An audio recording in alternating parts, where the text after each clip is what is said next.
everybody, this is Eric Jose on Making a Murderer on YouTube. I cover the Stephen Avery and BrendanDassey cases, but also as time passes, I've been covering other cases such as the Staircase or OJ and many wrongful convictions of youth.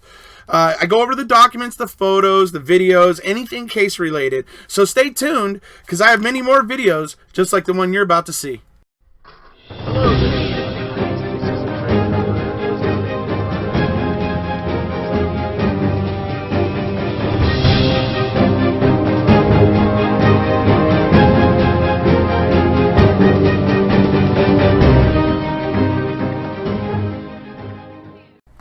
Hello there, everybody. How you doing? Had a really very interesting discussion last night over on Perplexed alternate channel.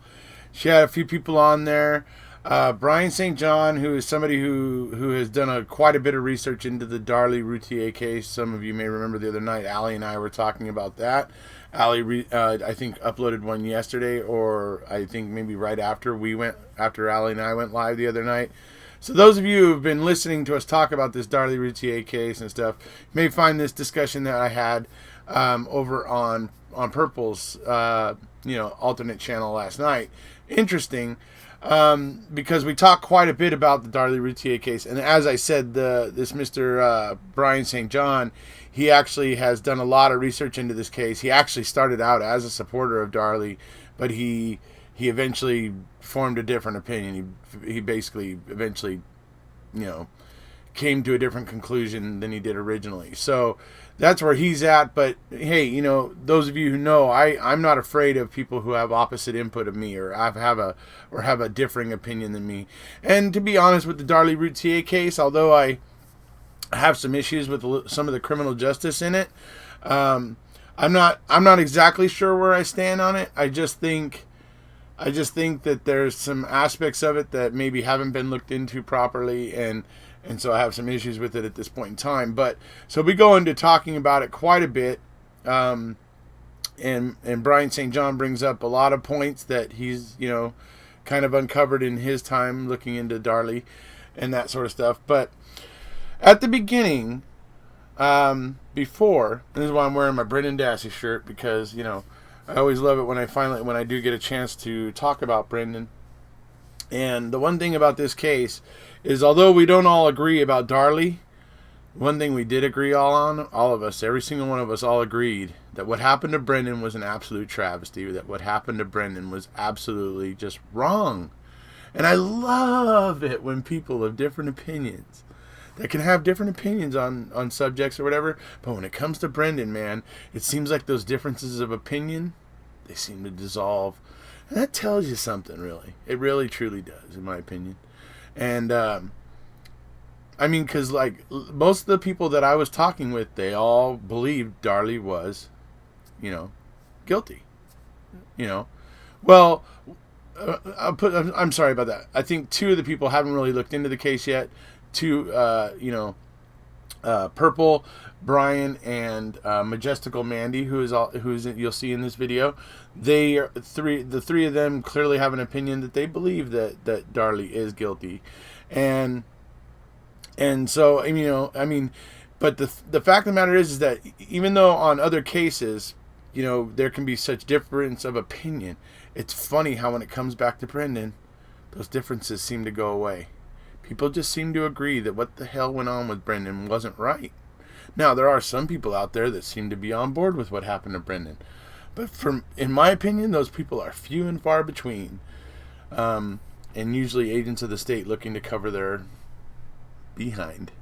Usually. Anyway, so the part at the beginning when I talk about Stephen and Brendan and stuff isn't long, but this was my first time meeting all these folks over there on Purple's channel. And they were all curious about me and everything, so I kind of gave them a brief description of me, my channel, kind of what I stand for, what I'm about, and that sort of thing. And by the end of that live, I believe every one of them had subscribed to me, and I went over and subscribed to them too, because they all seem like pretty cool people, pretty interesting, fun people. So, anyways, so just to let you guys know who all is here, you obviously got Purple. Perplex Cutie, who's it's her alternate channel, it's her live session. You have Majestically, Mandy, who is one of her guests. You have Makeup Mobster, who's another one of her guests. And then you have Bryan St. John. Okay? And then who appears a little bit later on is Pink Lady Luck. She shows up, and she has her own YouTube channel and stuff, and so this is just a bunch of YouTubers. Obviously, Bryan St. John is kind of a true crime based guy, like me and like kind of like Laura. Majestically Mandy, I believe she was talking about, she does kind of like YouTube parody videos and stuff like that, and I believe Makeup Mobster is pretty self-explanatory. Most likely she probably does some, mainly makeup tutorial videos and that sort of thing. So, but they obviously like to get on YouTube and interact with the YouTube community in their videos and stuff. So they have, some interesting content to check out. So I will leave links for all their channels obviously down below. But here's a little chat we had over on Laura's channel last night. And I hope you guys find it interesting or enjoy it. But I gotta say it was a lot of fun. I'd never met these folks, but they were great to talk to. Everybody was respectful. It was a very interesting discussion, and I hope you guys enjoy it. So here we go. Hey Brian. Yeah. You feel like getting into a little Darlie talk with my friend Eric Cozy, who covers murder?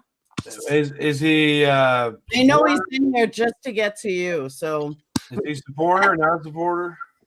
He doesn't know enough about the case. If somebody has a me question, neither. If anybody has questions, I'll do the best I can with it. What?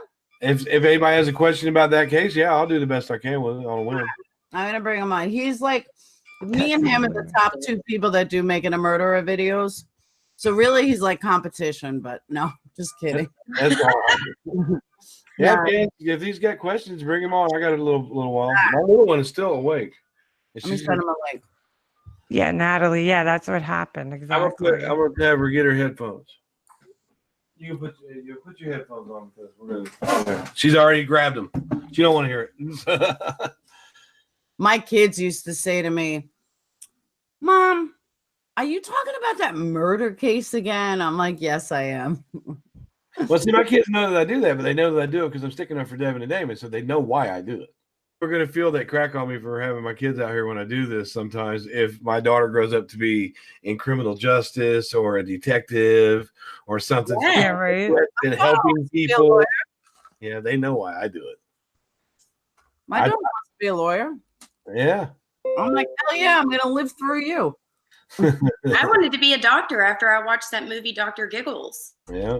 Well, criminal justice and crime is something that can make money if you go into schooling in it. So I know. I wish I did. I wish I became something in the criminal justice system. For it does me no good. Eric Cozy, check your Facebook. Is this gentleman going to come on here? Hang on. Said he had to go pee pee. I gotta go pee pee. You have a Darlie group. Yeah, I've got Darlie Routier, A Case for Concern on Facebook. I need that link. I want to join. I gotta watch that. I don't know anything about it. Yeah, it's just. I mean, I don't know if I can get the link with us. Well, no, I'm brutal. It's called A Case for Concern, Darlie Routier. If you just type it in, it'll come up. Okay, I'm gonna go look right now. It's mostly my groups. The groups that I have on Darlie or joined her is people that feel she's guilty. But once in a while, we get supporters that come in there. I just don't see it come up. Okay, I'm gonna go look right now. It's what's up, here, Cozy? Hello. Got it. Okay, I set one. He looks familiar. Why? He looks familiar. He looks like we could be related somehow. Oh, I don't know. No, definitely, probably not. Anything like that. You might know me from YouTube if you follow Making a Murderer at all, but yeah. I think I have seen you because I look at all kinds of stuff. Wait, a new person. Hi, new person. Hello, everybody. Makeup Mobster, Mandy. That is Eric Cozy, aka Richard, and he does channel strictly on Making a Murderer. Yeah. Hi. Well, Awesome. centered mainly on Making a Murderer, but criminal justice reform really is kind of this, a center issue for my channel. BrendanDassey really ignited my concern for the way that juveniles are handled in our criminal justice system. I care more. To be perfectly honest, I'm more interested in Brendan than I am Stephen, although I do feel that Stephen was railroaded. I do feel that he was framed. I do feel the investigation was a farce. So I do feel he deserves a fair trial, and I do think there's a fair chance that there was just some really dumb BS going on in this case. But when it comes to Brendan and other kids like him, and I do videos about other wrongfully convicted youth on my channel, the same scenes run through them, overzealous cops, desperate to get somebody, but they can't get who it actually was, and they end up pinning it on some, mentally challenged kid because it's easy. It's just, you see these similar lines running through.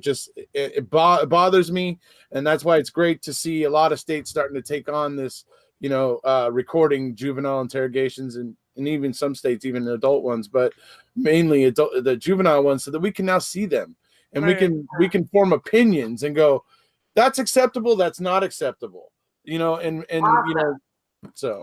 that I'm gonna find you on YouTube and stuff, because that's the same way I felt about BrendanDassey, was that that was all handled wrong. That was one of the things that really ignited me watching Making a Murderer too. I was like, whoa, wait a minute. Yeah, I agree. This kid didn't even get to have his parent in there when they started talking to him first off. Yeah, they should have. The advocate. Yeah. I agree with everything this gentleman's just said. And that's good at coming in the door. Yeah, right on. We can all agree on something. That's one thing. It's amazing that Brendan isn't out, because so many people seem to agree that what happened to him was an absolute travesty and a farce. It was. It was a low blow how they worked him. Yeah, it was horrible what they did to that kid, man. Really bad. Oh yeah. Tom Fassbender's on my list of hated people. I just can't stand that guy. Stand it. You know who else I hate? He's one of my most hated detectives, but the other one is the female detective from the Daniel Holtzclaw case. Oh, the Holtzclaw, yeah. Oh my God, that woman. She drives me nuts. He's innocent.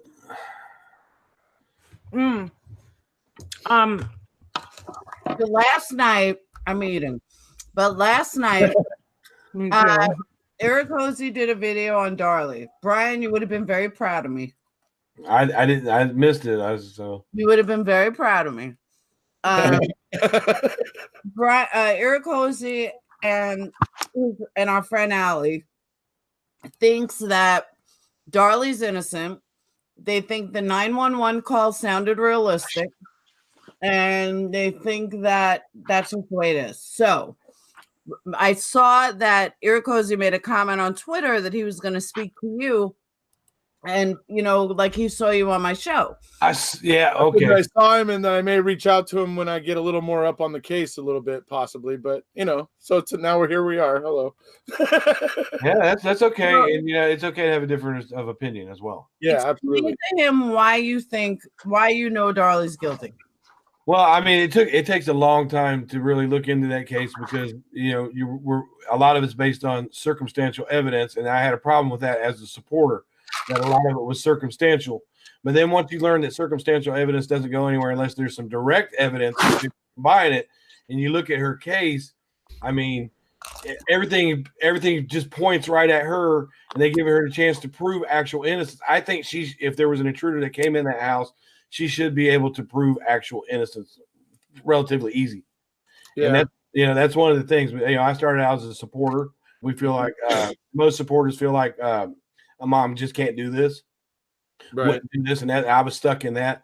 But it took a lot of talking to the people that were involved in the case, some of the main players, for me to decide completely that they got it right and that she's guilty. It took a lot of research. Yeah. But the 911 call, it does sound realistic, but we also have to keep in mind that she's aware that this is being recorded, and if we're going to base it on staging, that would be part of the staging. Mm-hmm. I think she slipped up a couple times in that 911 call.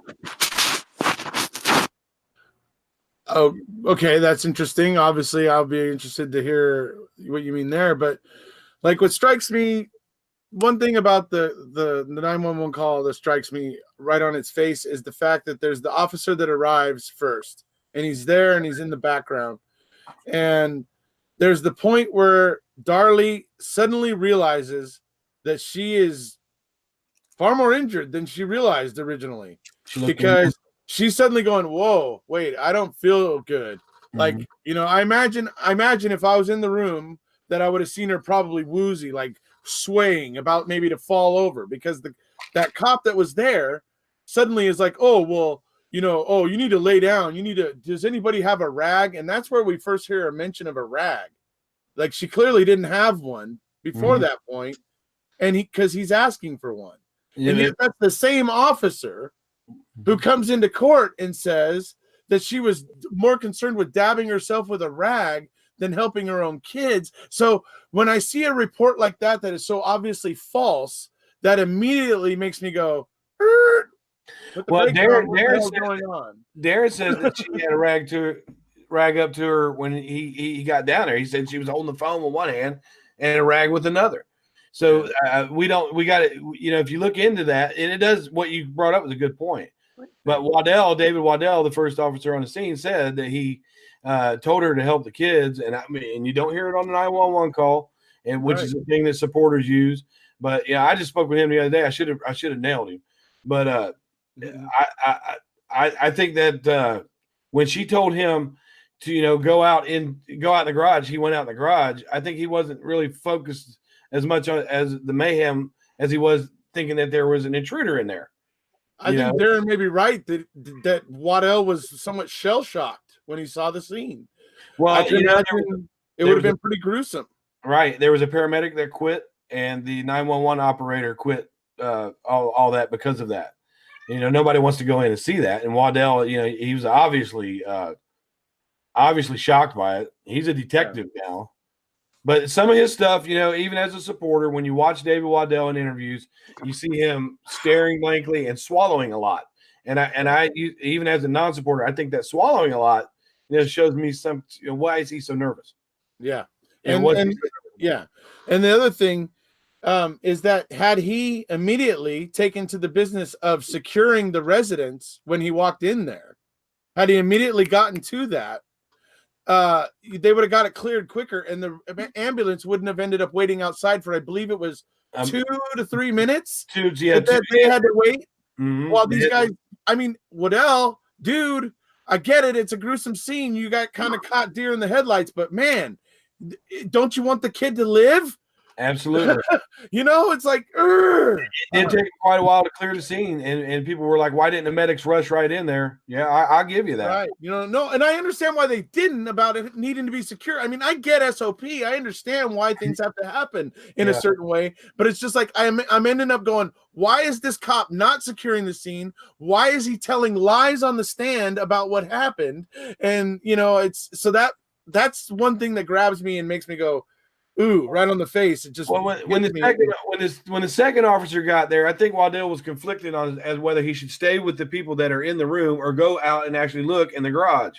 Right. Because if he would have ventured off into the garage where she told him, and then somebody jumped out and stabbed him while Darren was trying to help the kids, then he would have been wrong. The first responder is there to secure the scene, and he didn't have his backup right away. Walling came in, and then when Walling came in, you know, they still were looking around. That's what delayed it. I think it was like 2.5 minutes, like you said, before the medics could get in there. Right. And they weren't too concerned with the scene, you know, keeping the evidence safe, because they were just all over the place in there trying to save these kids. And they did. They kicked a lot of stuff around, and, you know, I saw some evidence collection methods too. Yeah, I was not, to my opinion, not the best. The way they collected the evidence in the Albertsons bags. Yeah, yes, basically, yeah. These brown paper bags. I was just going, "Are you kidding me?" And then, like, they're taking a shirt that has, you know, probably maybe 3 different kinds of blood potentially on it in different places, and they're just kind of wadding that up into a paper bag, and I'm just like, "Oh, I think sure they're supposed to let things dry out before they put it in the bags, and, and the brown paper bags really are something that they can use in evidence collection. Right. I think the mistake that they made is they didn't get them from the police. They didn't get them from the police department. You know, they should have got it from the police department instead of actually going to Albertsons. Right. Yeah. I mean, but Rowlett was really not used to that. They didn't have any major crimes like that. So, you had some Keystone Cop stuff going on there. Wait, by the time they got it to court, it got a little more professional. I think. I just thought the bags didn't look like forensic bags. It's funny. He says Albertsons. Did they actually? I didn't notice if they said Albertsons on them. They were Albertsons bags. Yeah. They are. Yeah, it was some Keystone Cop stuff going on, but they didn't.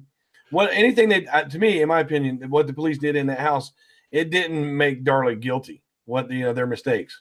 Well, and maybe not. I don't know. I also have trouble with how could she have done what they're saying here. If we look at like I said, if we follow the timeline of the medical examiner says that, it's Damon. Damon could have only lived 9 minutes, pretty much 9 minutes from his injuries that he sustained. So we know that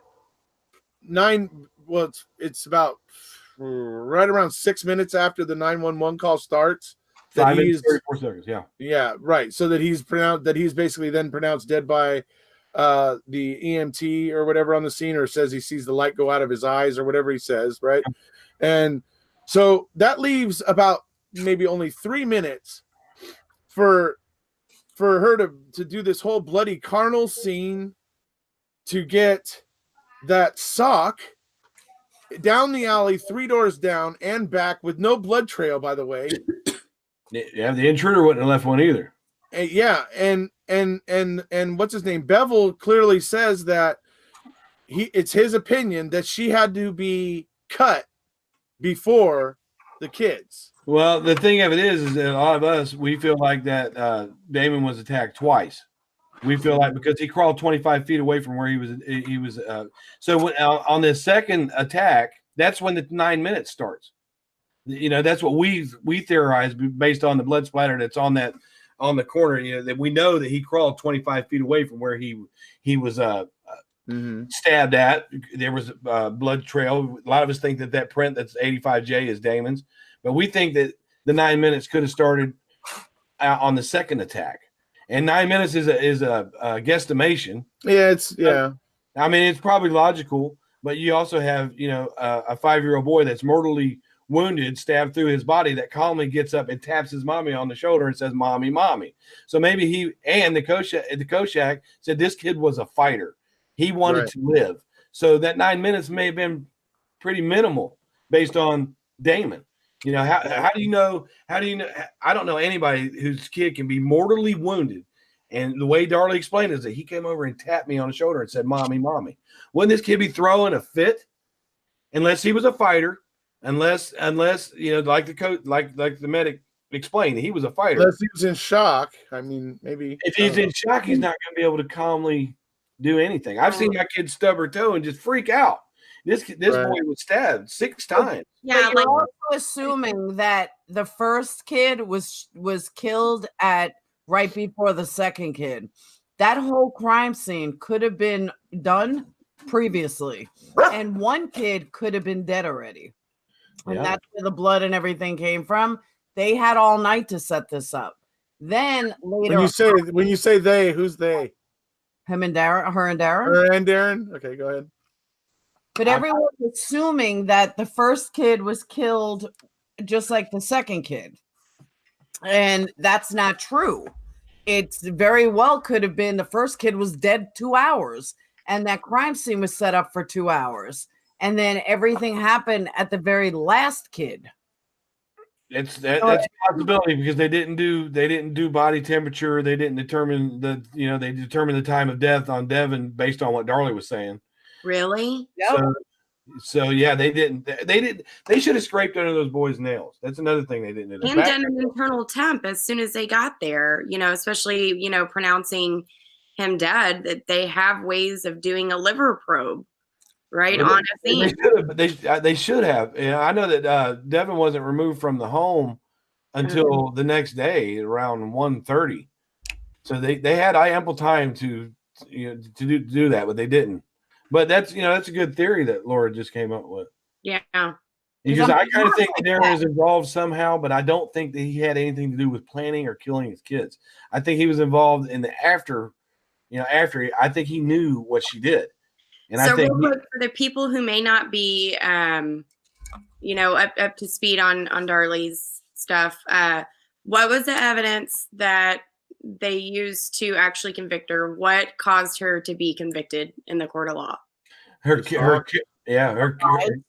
character, her circumstantial evidence based on her statements. Her statements didn't add up.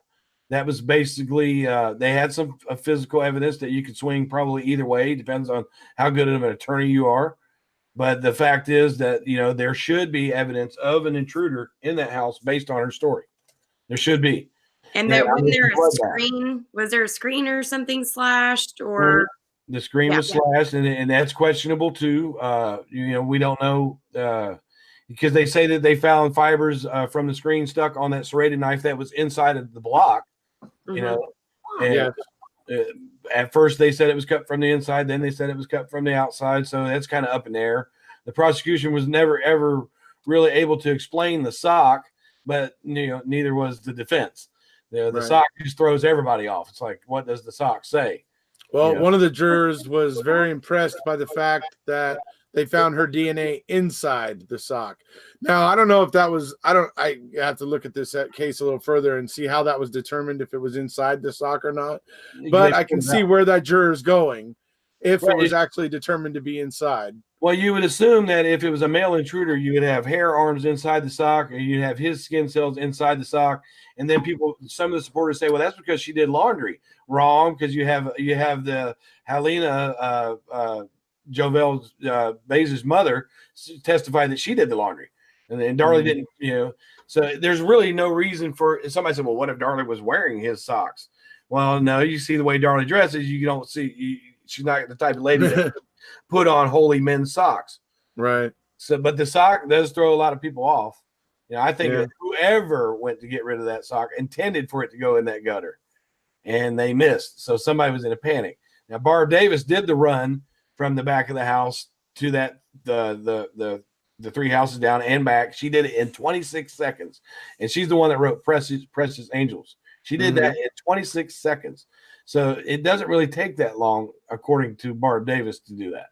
Yeah, but I mean, I'm just, because I know that Bevel says she was cut before the kids and stuff. That means in putting that sock where it ended up, she would have had to have left a trail of her own blood. Well, we think that she put that sock down there, and then she was at the sink, and she was that's when she was going to inflict her own wounds, and that's when she saw Damon crawling. Okay. To hit him again. We don't think that she had cut herself yet. And that's very work if you think about it. See, I want the supporters to give me something on the case that show her innocent that I cannot argue. That you cannot see. I can successfully argue this case. And as a supporter, I ran into it with non-supporters where they would give me this evidence and I couldn't successfully. They would stump me. With this one, you can argue it and it fits. And if the prosecution made that stuff fit, it's because it actually fit, not because they made it up. And Greg Davis's job, was to convict her. He believed that she was guilty, and I don't think the prosecution withheld evidence. I don't think they did anything wrong. There was no prosecutorial misconduct in that case. I think it's clear. It's too bad that there's so much circumstantial on it. I would like to see a little more direct evidence. Well, that's just it. I never think a death penalty should result from a circumstantial evidence case. That's another issue I have with this case, whether she's guilty or not. I don't think a death penalty should ever come from a circumstantial evidence case. For me, that's a case. We're basically saying we're sure, but we don't come up with a term like circumstantial evidence. We come up with that term for a reason, because it means weaker. You have pretty concrete evidence to do the death penalty. Someone holding the knife in their hand, they just stabbed someone right in front of you. That would be, clear, cut and dry, concrete evidence. So I see what you're saying about, agree with that. not having circumstantial for a death penalty. Right. You know, maybe life in prison for circumstantial versus that's if they were to take Darlie's case and put a life sentence on her, that means she's not safe anymore. They would put her in population. So she would actually, true. They would PC her. Huh? They could put her in PC. Well, she wouldn't want. I don't think Darlie's the type that would want to stay in PC. Some people PC's not bad though. I mean, Selena, the woman that murdered Selena or whatever, and then there's that redhead from Texas that killed her kids. Yeah, wouldn't it be worse? Wouldn't it be worse to be in PC all the time than to have a death row cell though? No, PC like the PC at Mountain View. I mean, and that's of course if she got to go to Mountain View. The PC at Mountain View is like I think 6 cells on one side, 6 on the other. It's kind of like a dorm where it's just PC people. There's not as much interaction though. Come out and go into the little common area for, you know, like an hour a day or whatever. Pretty the same thing as death row. How was Darlie meeting up with Lisa Coleman? How did they get to become such good friends when they're on 23-hour day lockdowns? I'm asking you, Mandy. I have no clue. As I know they get out for some things. They have an hour of rec, which is in like a room where we got to you know, like watch them through the glass or whatever. So I don't really know, you know, unless there was a trustee that came by or an officer. I remember making blankets and going to church stuff, and she just fell in love with Lisa Coleman. And I just don't know how that came about. I don't either, because I mean, the time that I worked over there, see at Mountain View, when you first walk in through the door into the MPF, on the left side when you're walking into the door are your psych hold cells, right? And then you have the common area with an exam room on this back wall. Well, 2 of them, I think. And then you had the desk where the correctional officers sat. And then behind that desk were 2 halls with cells here and the cells here. And on this, I think it was on the right side, was where the rec room was. Well, this little sitting room with the windows where you could watch them. They had like tables and chairs in them. But I mean, they had a schedule. We had a schedule that we followed to let people out when they were supposed to go out. Are you kind of on the fence about this case? Because I don't think I ever. Me? Yeah, I don't know where you stood with it. Oh, I'm not on the fence. Do you think she's guilty or innocent? I think she's guilty. And you're somebody that has, you know, actually talked to her while she was doing time. Did you talk to her? I wasn't allowed to talk to her about the case being a correctional officer, but the talk around there was that yes, generally everyone pretty much felt that she was in there for the right reasons. She kind of, and the people of Rowlett think that too as well. The people that I've talked to that lived there during the time, but was she kind of running stuff in that because she had so much money coming in a commissary? You know, she would. No. Well, I mean, I know that when you're doing time, I know that if you have commissary, you know, you kind of. You're like a king. It doesn't really work that way in Texas, though. Yeah. At least where I was a prison guard at Mountain View, which is where death row for women is. Yeah. You know, you can't really buy off anyone because, like, we got pat downs and, you know, we had to go through metal detectors. I mean, for me to go smoke a cigarette on my 30-minute lunch break, it took me 15 to 16 minutes to get out the door. Wow. I had to walk all the way out to the car. So I got to smoke half a cigarette, and then I'd have to take my ass right back up there because it would take me just as freaking long to get in as it took me to get out. Yeah, Darlie learned a long time ago about talking about the case and through mail and stuff like that, because when Greg Davis used, you know, when Toby Shook used those letters against her, that made her look really bad up on the stand, you know. And so when I was writing her back and forth, she would never talk about the case. I think she learned her lesson on that. You know, when she asked Toby Shook, how'd you get these letters? You know, isn't that illegal? And the courtroom laughed at her. You know, she should have got up on the stand. I think that made her look bad. I think Mulder told her not to get on the stand. She was her own. You know, the jurors, they placed that big picture of Devin and Damon. They knew she was going to take the stand. And the jurors placed that picture of the boys looking right at her, and they were hoping to see some kind of reaction, you know, like, oh my God, those are my kids. And they got nothing. And that falls in, they were hoping that she would do that. So it would, you know, the first vote on her was 8-4. So there were 4 jurors at some point that were feeling like she did not do this. Mm-hmm. And then, I guess the judge told them to go back in there and come out, and they all got together and said, we can't say that.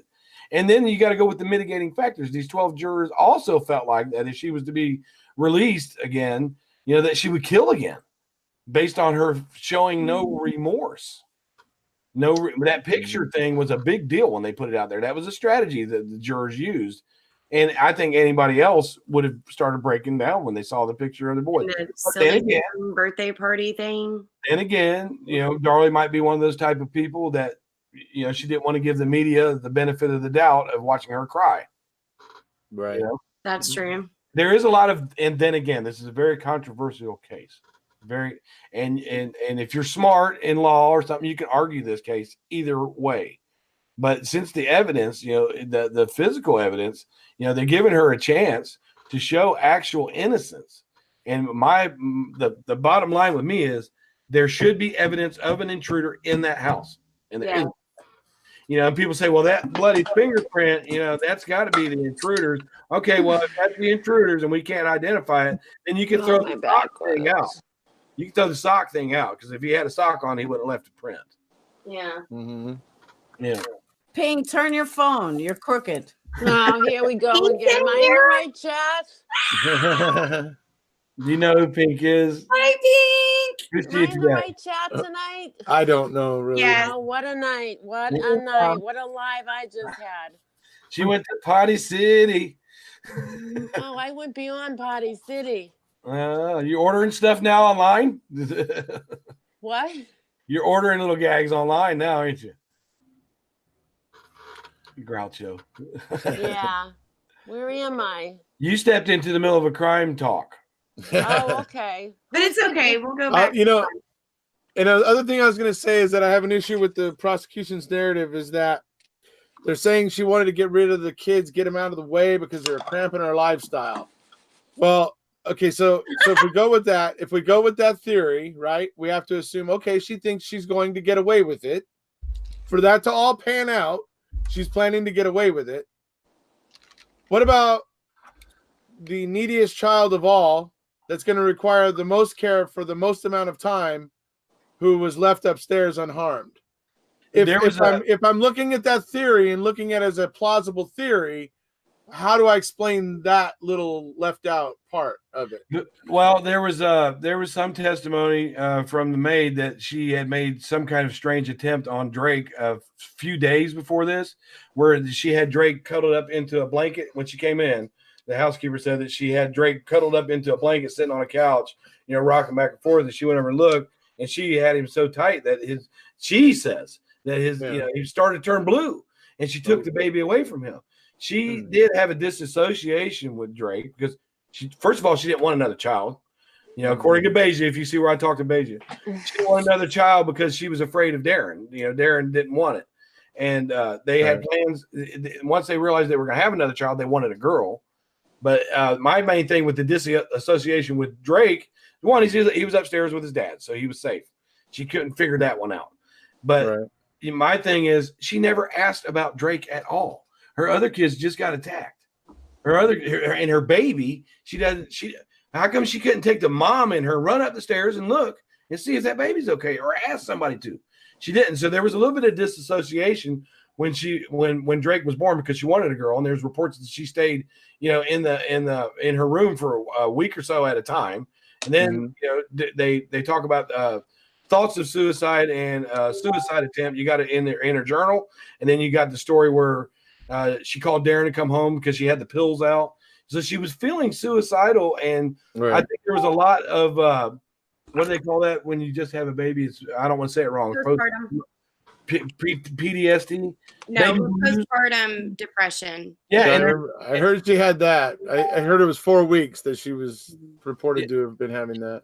But the disassociation with Drake, by not asking, how he was, shows me that she had something going on.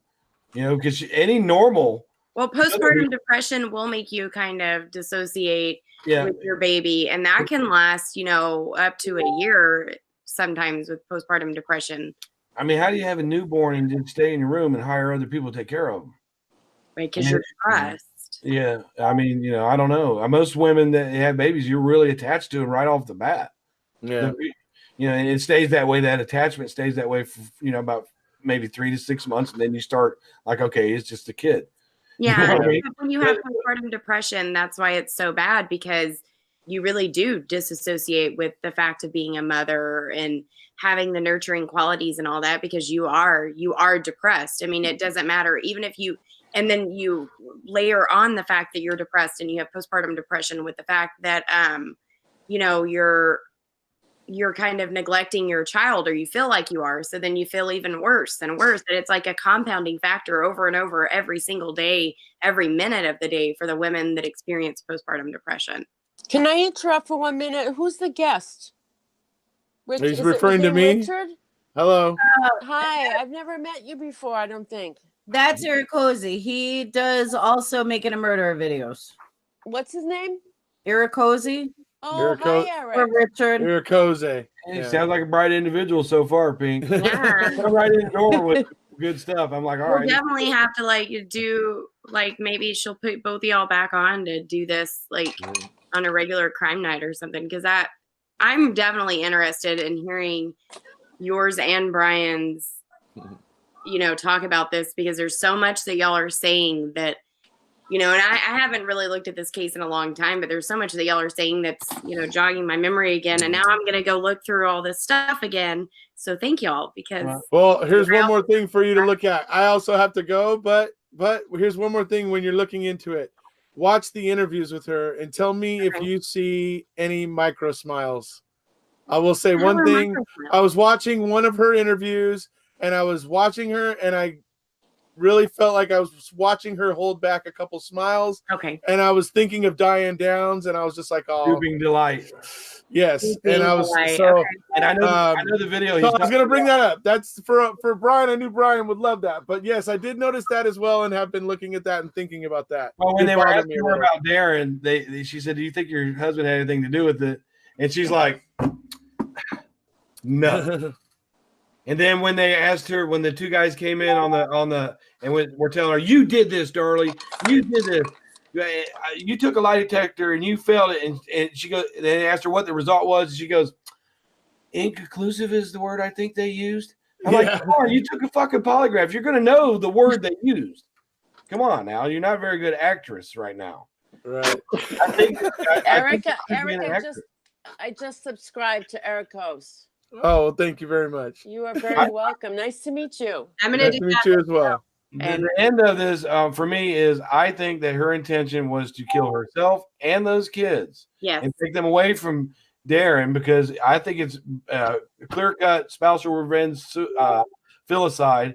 And I think that she didn't want to just pack up and leave, because his mother was a CASA worker, a CPS worker, because she knew she would lose her kids. She had no job experience. She was taken care of by Darren since she was 18 years old. He would have won custody. So I think custody. That's not all the way true, but I do think that she believed in her heart of hearts that, number one, she had postpartum depression. Number two, she had no job history.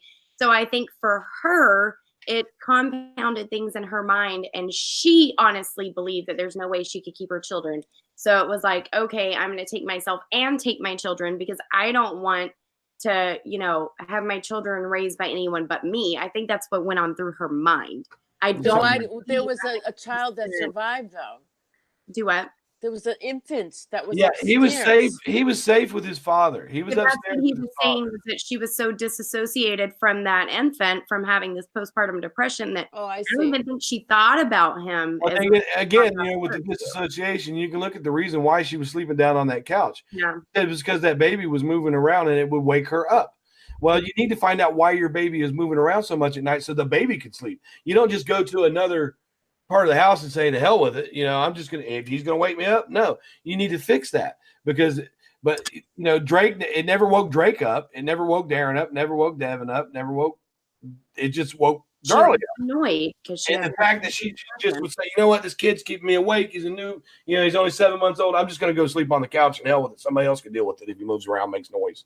That's disassociation to me.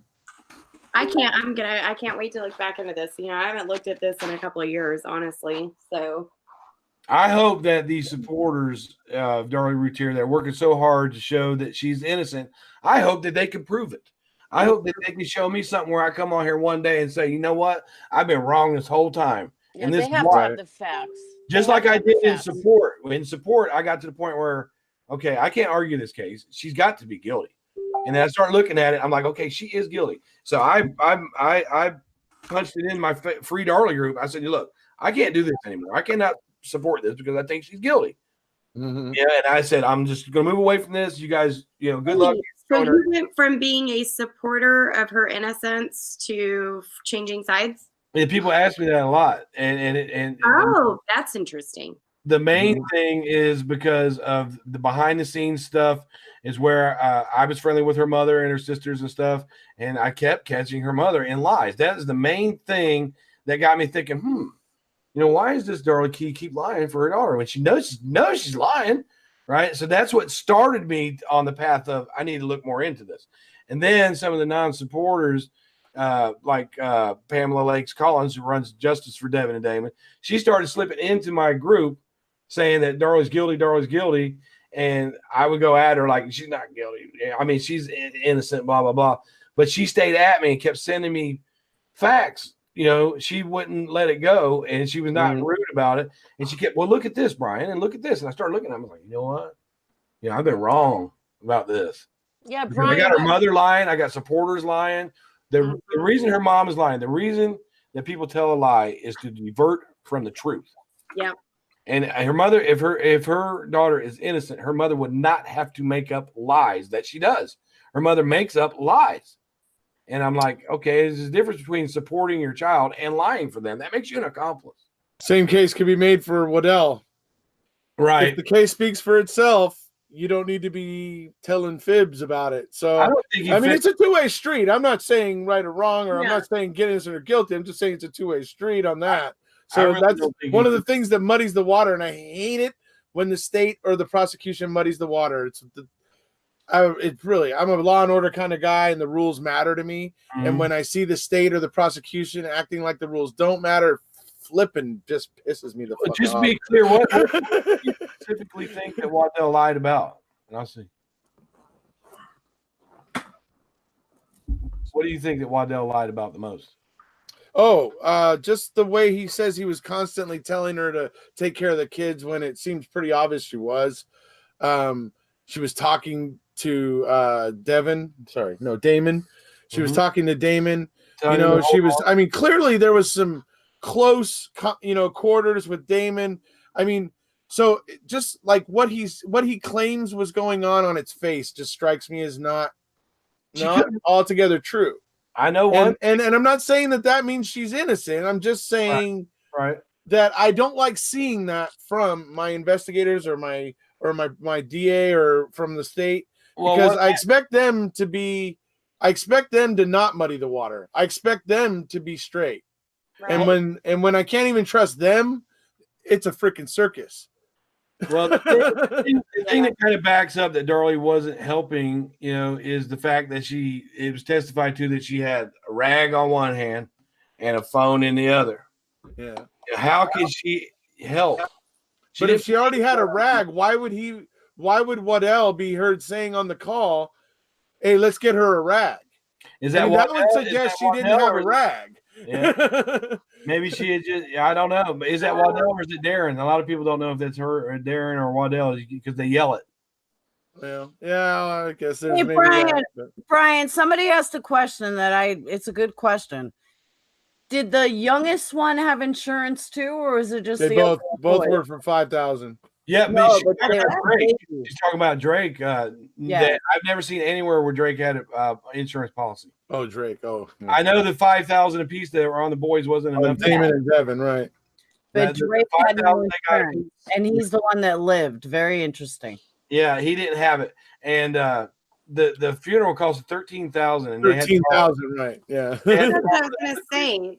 $10,000 isn't really a whole lot of money. It's not an incentive, really. No. It is when they went for a loan for $10,000 a couple of days prior to that. Oh, they went for but when it cost $13,000 to bury the boys, I mean, you just lost $3,000. You're not gaining anything. You just lost. Well, you still have to pay back $3,000 instead of having to pay back an entire $10,000. There was 250 on Darlie and 800,000 on Darren.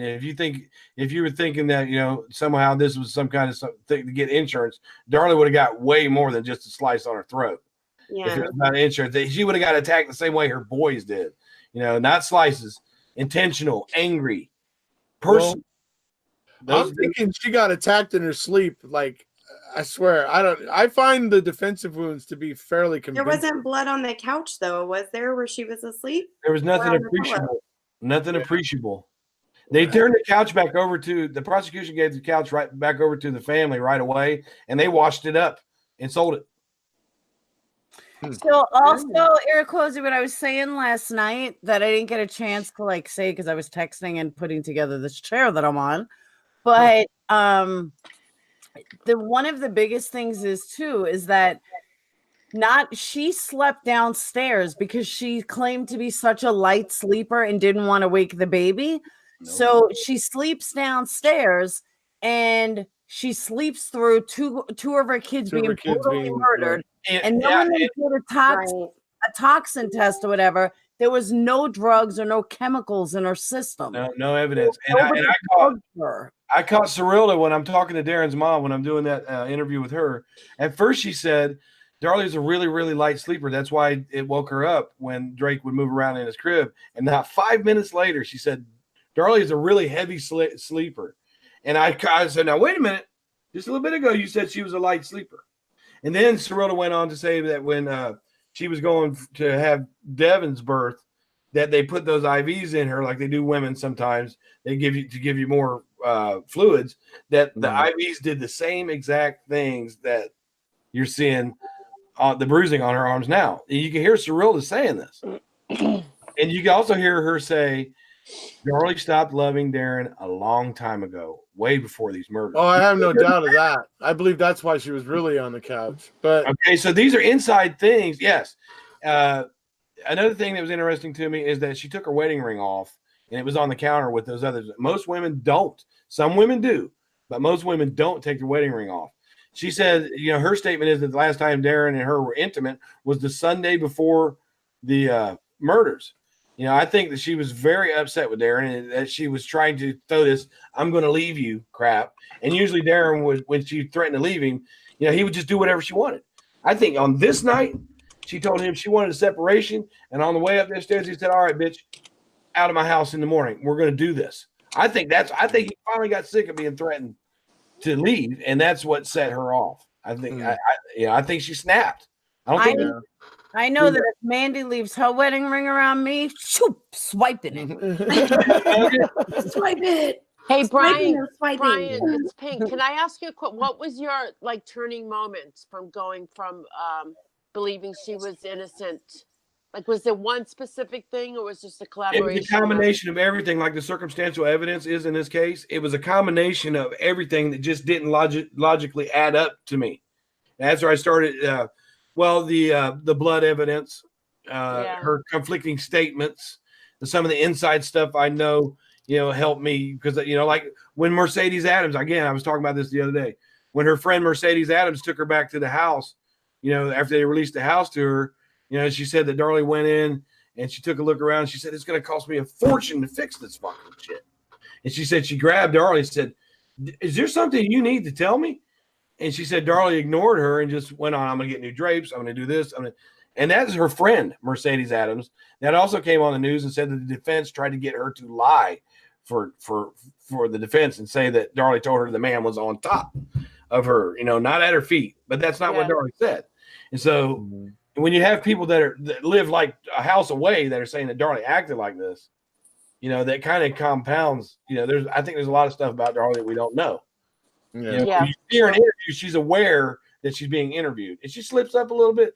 And I was telling you that I thought she slipped up a little bit in the 911 call was the part where she went from crying to hysterically, who could do this, to they intentionally walked in here and did this, Darren, and then back to crying again. You listen to that statement, it's like, wait a minute, how do you change it up so quick? And then you can kind of hear her say, I promise. To Darren, he's asking what happened. You kind of hear her say, I promised. You don't know why she's saying that. Yeah, to what? To what? You know, she's promising to give him a back rub later, you know, make him some meatloaf. I think that Darren, when he came down his steps, he knew exactly what she did. It was too late. He already lost his 2 kids, you know, and he didn't want to lose his wife. He said he had 30 minutes to sit on that curb while they were, you know, clearing that scene. And I think he just put it in his head, you know, that if she did this, I'm gonna do the best I can to save her. So what do you think her motive was then? I mean, the insurance went to the funeral. Right. I think her motive was spousal revenge, filicide, and I based that on Dr. Philip Resnick. He's an expert on filicide, and I think her motive was that she was upset with Darren for not being the continuous provider that he had been. His money was going down, down, down. That's right. Yeah. People say that there were sexual issues between them. There's a little bit of maybe there was this affair and that affair. I think that she was just disgruntled with the marriage. She didn't get what she wanted out of Darren, and she didn't want to leave that marriage without them kids. That's what I think happened. So she killed them? I don't like that theory. I don't agree with that theory. I think it's spousal revenge. I think it's like, you know, it kind of slides us over to Chris Watts why he killed those kids. I think, you know, something in his sick mind told him that these kids love their mother and I don't want them to live without her. You know, so we don't know why. That's why you don't have to prove motive in the United States, because we really don't know what somebody's thinking. So we could have all kinds of different theories.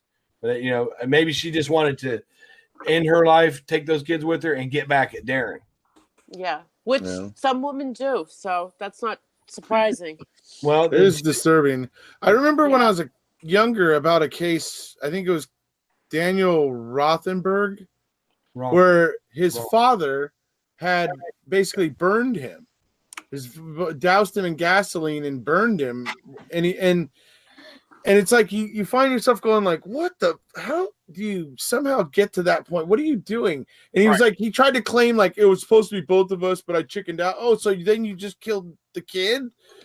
Somehow that was how you're reasoning. I mean, I can never. It's weird, but there's these people out there that are wired like this whole what if thing, you know, the what if, and we want to know the minds of people that do stuff like this is what interests people about true crime. Because you could, you know, there's so many different ways to look at it, so many different stories in each crime, so many different ways to look at it. That's why we fear what we don't understand. Yeah, so exactly. We don't understand it. A lot of people like us that get into true crime, we'll dive into it so we can understand it. Mm-hmm. There's so many different theories. You know, you could learn a lot about how people actually are, you know, through true crime. Yeah. But I hope, you know, again, I've always said this. I hope that the supporters of Darlie Routier find something that shows everybody that she did not do this. I want to see a fingerprint, a fingernail, somebody talked. I want to see actual innocence, and we just don't have it. And Texas is giving her more DNA than any other death row inmate. She's got more DNA. They're giving her every chance to show that there was an intruder. It's too bad if she didn't do it and she can't prove there's an intruder and they follow the sentence out. I'd hate to see that happen, but I also think for the mayhem that went on in that house, there should be evidence of an intruder somewhere. But that sock, Bryan, they found, why is that not holding weight? Because Darlie's DNA is on the inside toe. They don't consider that transfer DNA. Like if hypothetically, if he took his sock off and say he had her DNA on his hands, and he goes to take the sock off and it turns inside out, they haven't brought that up, like cross DNA. I don't think I understand what you're saying. I think that there's no reason for Darlie's DNA to be on the inside of that sock. And if there was an intruder that is allegedly wore that sock, it should be his DNA on the inside of that sock and his hair and not hers at all. No, but if he grabbed her, right, and he, for some reason, he takes his sock off. Usually when you take your socks off, they turn inside out. Yeah. And if he's got DNA on his hands, it's transferred DNA onto the sock. That's what I'm saying. I kind of follow you, but if he was to let's look at it like this: you know, men are generally more hairy in their arms. So if he was to take that sock off to touch Darlie, we should see that either a hair or a skin cell or something. You know, especially since someone testified that Darlie didn't do the laundry. You know, that their housekeeper did the laundry. So if there's any DNA on that inside that sock that didn't belong to Devin and Damon, to me and to a lot of other non-supporters, it should be the intruders, not hers. You know, because we've got the testimony. You know, people were saying, well, she just did the laundry. You know, but again, you know, if the intruder it was only her DNA in there, not another person's DNA. No, it was no other person's DNA in there. Oh, okay, I follow you. And it should be an intruder's DNA. That was if they had that sock and it had Joe Blow's name that wasn't supposed to be in that house, DNA in there, I'd be out here screaming, "Hey, get her out of there!" Yeah, because we don't want to see the person. I don't necessarily want to see her die for this because of the controversy, like Laura was saying. But then again, I don't think she'd be safe or happy in general population. I don't think PC. Well, I think PC would make a person like Darlie Routier go crazy. It's bad enough being on death row where you're locked down, but she's safe up there from the other inmates, pretty much. Yeah. I heard she got into it with Cardi. I heard Cardi didn't like her and that they would bicker here and there, but that's the only thing I've ever heard. Well, yeah, the only other thing about the case that's odd to me, that's you know, well, it's just enough to make me think is she's terribly, terribly, terribly lucky at how close she came to really just wiping herself out in seconds. I mean, she was within 2 millimeters of giving herself, of nicking her carotid artery. And I mean, she would have bled out. She would have bled out. Quick. Then it brings me back to cutting yourself. That's pretty lucky that she didn't go that extra. Very, very lucky. But that brings me back to what Jodi Arias said about when she was going to commit suicide, that she put that knife up there and she had to stop because it hurt. So then you have that hesitation wound where Darlie, you know, stopped and then moved on. I think it hurt. I think it just hurt, and she was unsuccessful. Yeah. You know, even Jodi Arias is one of the meanest bitches that ever lived. Said that she tried to kill herself when she went to cut it. She stopped because it hurt. You know, she did come very close. She did, and must have been using a dull knife, because usually if your knife is sharp, you ain't gonna feel it. Right. And then you go back to the method of attack. You know, why would the intruder just be so angrily stabbing into these boys' bodies? You know, and then just slice her. Well, that's the other thing, is that there was a different knife used on Devin, and where is that knife? I don't agree with the different knife theory. Well, there's none of Devin's blood on that knife from every account I've heard. That's right. And well, they say there's none of Devin's blood. Oh, that's right. I remember now. You're okay. Yeah. According to your theory, I can see how you're going. Well, they didn't test the entire knife. They never took it all the way apart. They only tested the 4 points that were required. Right. You know, and then if you know, from looking at forensics of it, if you have blood on a knife and then you stab another victim, the blood from that victim is likely going to be like ice on ice and now be deposited into the body of the other person that you stabbed. But we don't know if Devin's blood is not on that knife yet, because they haven't taken it completely apart to test the 8 points. And the problem that the state has with it is when the defense was showing that knife to the jury, you know, he was walking around showing to the jury, he actually cut himself with it. So now they're saying that it's contaminated. And I think the state is the defense is trying to say no, we can still test it. I think they should be able to still test it, but he did cut himself with it. Well, right. What I heard is that whoever was stabbing Devin was stabbing so hard they stabbed right through him, and the knife actually embedded into the floor. No, it did not. Underneath him. It did not embed into the floor, because you don't have a through and through body. Even though Devin was impaled, the autopsy clearly shows that it did not go through his body. And you can the chip in the concrete was actually, you know, determined to be construction of the house that was done 3 years before when they were putting the flooring in. But that started with Darlie Key and Darren on the Lisa Gibbons show, where, you know, they said that it went through they wanted to make it seem like it was a stronger person, but the autopsy does not back it up. He was impaled. Devin was impaled. The body went through his organs, but it did not exit outside of his. It didn't. That's a myth. Brian, what is the basis of her appeals? Pink, you can barely hear you. The basis of her appeals, they want them to study all the DNA evidence. One big thing is the fingerprint, 85J. That some experts say that it's not. They can't get a print off of it. Let me think. There's some other stuff in there too. I think most of it has to do with she's trying to. When you have circumstantial evidence, you have direct evidence. I think she's trying to just debunk the direct evidence. I know she's got a lot of things going on in her appeal, and the main thing I think is she's trying to debunk the direct evidence. Circumstantial evidence you can't do anything about. When you get that thrown on you, when your stories have changed, you can't do anything about it. But direct evidence you can. I think the main thing is they want to run that print right now, and I agree. That print should be run.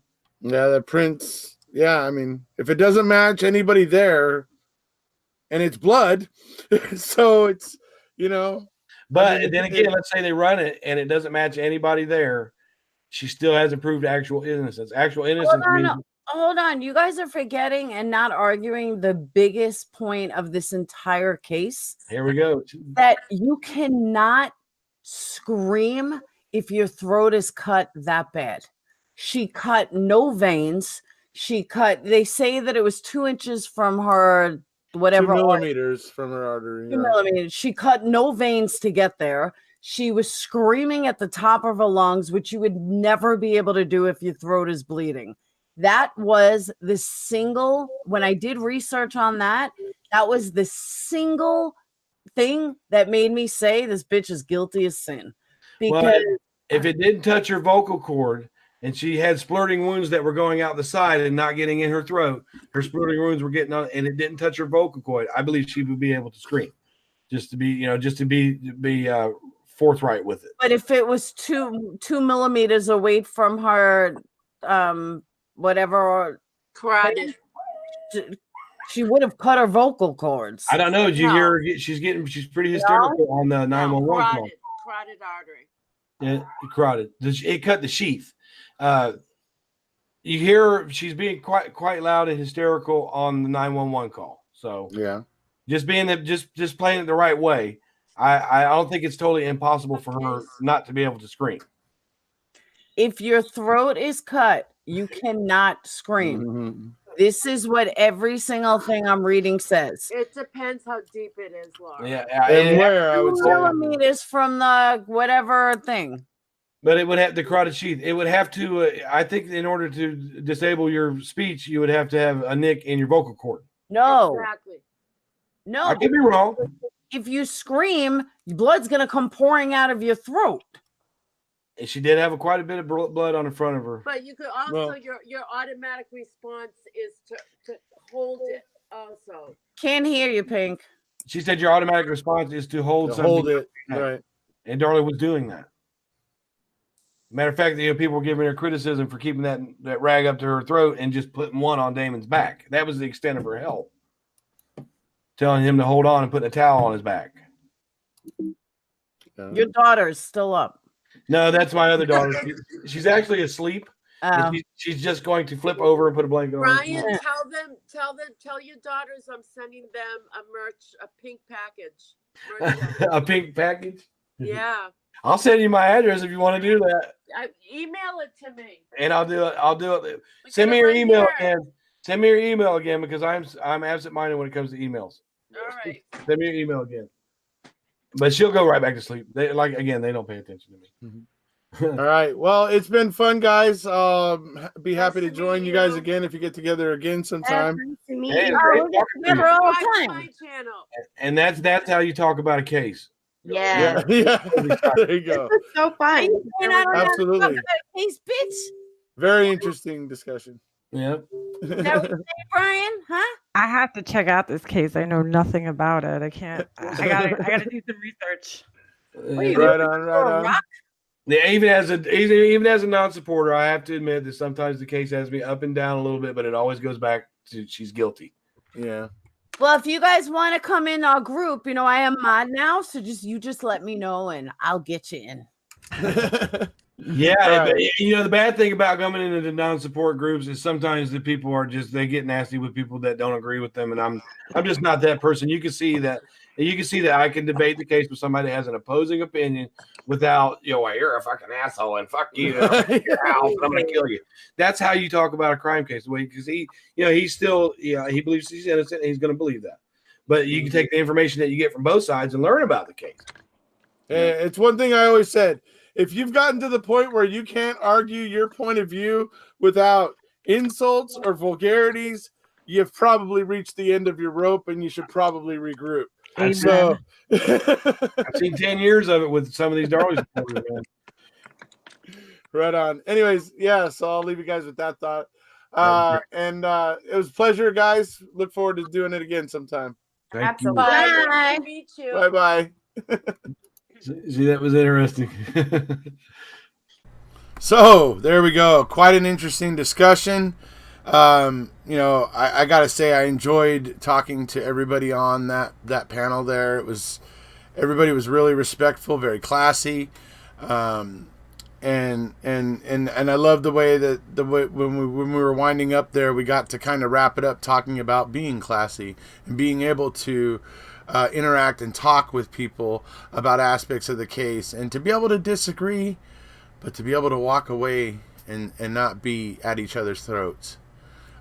So that was, I think, a big takeaway at the end of this. That was really great. You know, talking with people of differing opinions and that sort of thing, but it was all friendly. It was all, you know, constructive, you know, discussion and debate. I mean, you know, Bryan St. John actually said a few things to get me thinking. I think I said a couple things that got him thinking about Waddell, personally. So, you know, hey, that's the way it goes. You know, we all, you know, discover what we think is off or weird and what we need further explanation on. And he was able to express a few thoughts to me. I was able to express a few thoughts to him. Obviously, Perplex was able to get in the mix and offer some of her thoughts, and we were able to toss some ideas around about this. And obviously, Majestical Mandy, she apparently was involved at the institution where they hold Darlie Routier. She had a little bit of you know, kind of extra information there that was kind of interesting. Just about like what the opinions are of the people around Darlie at the prison where she's at and stuff. So there was a very interesting discussion, and so I hope you guys all enjoyed it. Remember, take away that bit at the end, you know, to stay classy. If you find yourself, even if you're a supporter of Stephen and Brendan, and a supporter of whoever you're a supporter of, even when you're a supporter and everything, be mindful of when you're arguing something, that if you've gotten to the point where you're starting to think about insults and vulgarities, and that's all you got, and you're coming up empty on points about the case or references to actual case literature that will help you argue your point, you've probably reached the end of your rope. You need to back up and go regroup. You need to go research that area that you've suddenly realized you're weak in, and find out and figure out what you need to do there and refortify yourself in that area. That's the way to do it. Don't start getting vulgar and making yourself and other supporters look bad by acting like a bad human. Be sensible, back up, regroup, and then come at it again another day. Live to fight another day. So, anyways, this was a really great discussion, and like I said, I can't say enough how you can see how we all had differing opinions, or there was a fair amount of differing opinion when it came to Darlie, but how everybody agreed on BrendanDassey was just, yeah. What does that tell you, folks? I mean, it's like, BrendanDassey just breaks down those barriers, and people just look at it and go, nope, it isn't right. It isn't right. It's just not right. So, you know, hopefully, you know, in time, we're going to be able to get Brendan out of there. I think we are, personally. I just don't think it's going to be able to stand. I mean, even though the Supreme Court scoffed at it and snubbed it, the en banc majority, I don't know what's in their head. Just bad humans, maybe a combination of bad humans, senility, and you know, anyway, bias. But yeah, anyway, when it comes to Brendan, I think ultimately with the way that you see so many people seem to have so very little doubt when it comes to Brendan, that he was railroaded and that he was just, you know, not treated fairly.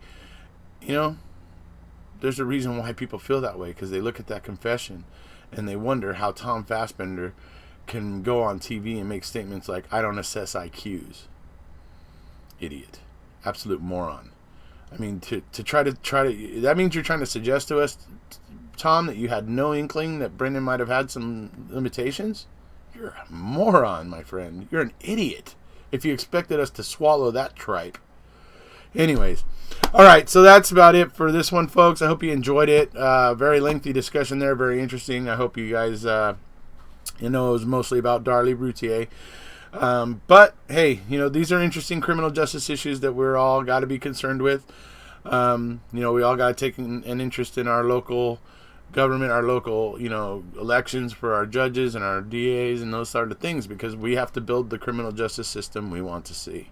It's up to us, we the people. So that's about it for today. If you haven't already, please hit subscribe, and we'll see you.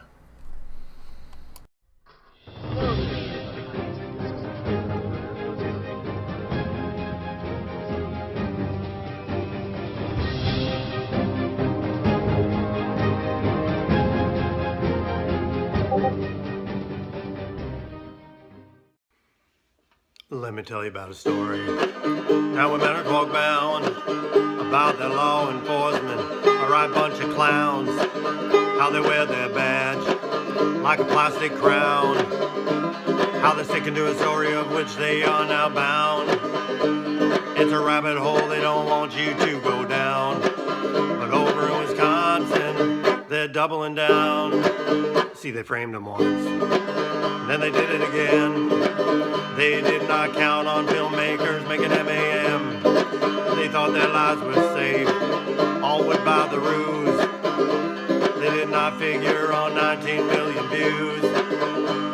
It'll make you shake your head and probably frown, but over in Wisconsin they're doubling down. I said they'll double down, and they'll triple down. They're headed down a road which they cannot turn around. They walk around like they'll be home free, cause they control all the evidence on the local judges and found is the state's AG. But I got some news, it's as plain as day. It doesn't matter what the state or the guilters say, cause we got Kathleen, she's got them in their sights. She's a real live hero, turning wrongs to right. No matter how hard that state's gavel pounds, over in Wisconsin they're coming down. I said no matter how hard that state's gavel pounds, their house of cards is a coming down. It'll make you shake your head, probably frown. Said over in Wisconsin they're coming down.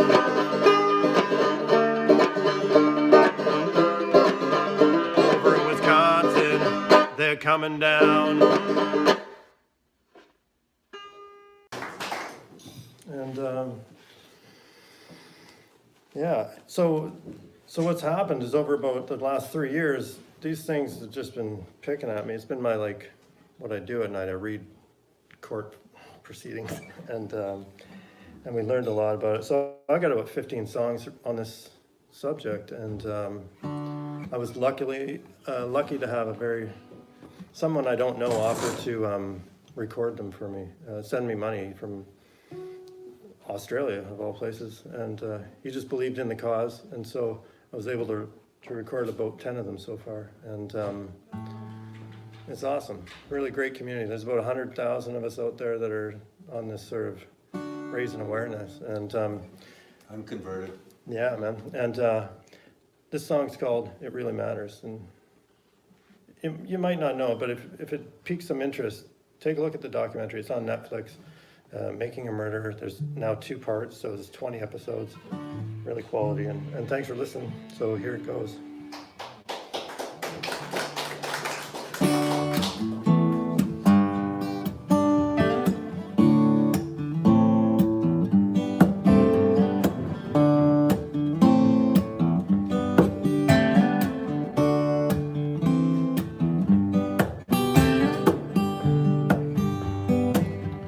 Let's keep talking about Avery. Yeah, let's keep you set free. Oh, you just listen, I think you'll see why it matters. It really matters.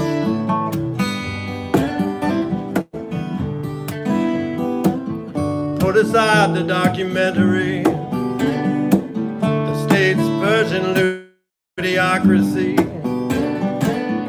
all the claims so blatantly get torn to tatters. I think that matters.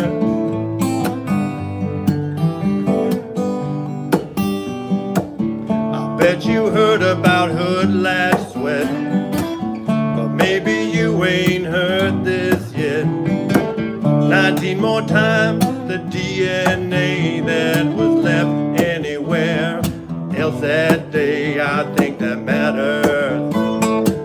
I really do. I think it matters.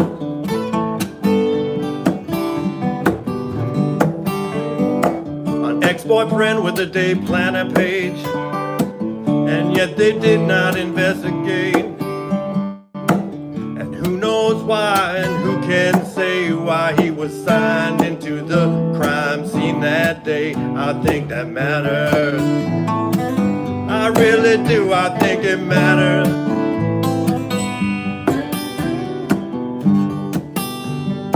How about that barrel that once was seized, but then returned to the Averys? The bones were found the next day, but not one photograph exists of where they lay. I say that matters. I really do. I think it matters.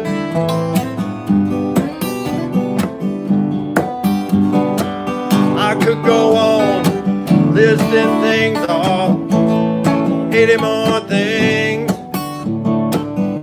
but I just keep on singing these songs till Avery's freedom rings. I said it matters. I really do. I think it matters. This could be you. I know it matters. This could be me. I said it matters.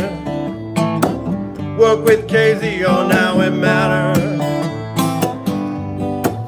It really matters. I said it matters.